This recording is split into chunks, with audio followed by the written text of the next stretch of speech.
ஆஹா கல்யாணம் அடுத்த வர எபிசோடில் பார்த்தீங்கன்னா ஐஸ்வர்யா வந்து இன்னும் சுயநினைவு திரும்பவே இல்லை. குழந்தை வேற பசியில் அழுதுகிட்டே இருக்குது. அதனால சித்ராதேவி வந்து அங்கே வந்து ஒரு குழந்தைக்கு பால் கொடுத்துட்டு ஒரு அம்மா இருப்பாங்க. அந்த அம்மாட்ட போய் இந்த குழந்தையோட அம்மாவோட இன்னும் நினைவுக்கு வரல, கொஞ்சம் இந்த குழந்தைக்கு நீங்கள் பால் மட்டும் கொடுக்க முடியுமான்னு கேட்கவும், கொடுங்கம்மா இதில் என்ன இருக்குது, நான் தாராளமாக கொடுக்குறேன்னு சொல்லி அந்த ஐஸ்வர்யாவோட குழந்தைய வாங்கி அவங்க வந்து பால் கொடுத்து கூட்டிகிட்டு வருவாங்க. அதுக்கப்புறம் அந்த குழந்தையும் பார்த்திங்க அப்படின்னா தூங்கிடும். அவங்களுக்கு ரொம்பவே நன்றி சொல்லி பார்த்திங்க அப்படின்னா சித்ராதேவியும் மகாவும் சொல்லுவாங்க. இன்னொரு சைடு வந்து கௌதமை போட்டு கண்டுபிடிச்சி சூர்யா வந்து அடி அடி நடிச்சிட்ருப்பாரு.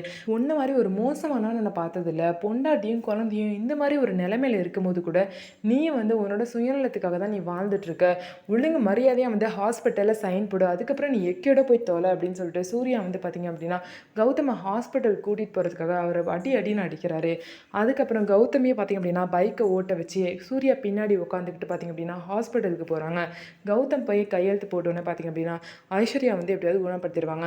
டாக்டர்ஸ்லாம் என்ன சொல்கிறாங்க அப்படின்னா இந்த பொண்ணுக்கு வந்து ரொம்பவே பாதிக்கப்பட்டிருக்கு, மெடிக்கல் சம்மந்தமாக ப்ராப்ளம் இருந்தாலும் மனசளவில் ஐஸ்வர்யா வந்து ரொம்பவே பாதிக்கப்பட்டிருக்காங்க அப்படின்னு சொல்லிட்டு டாக்டர் வந்து சொல்கிறாங்க.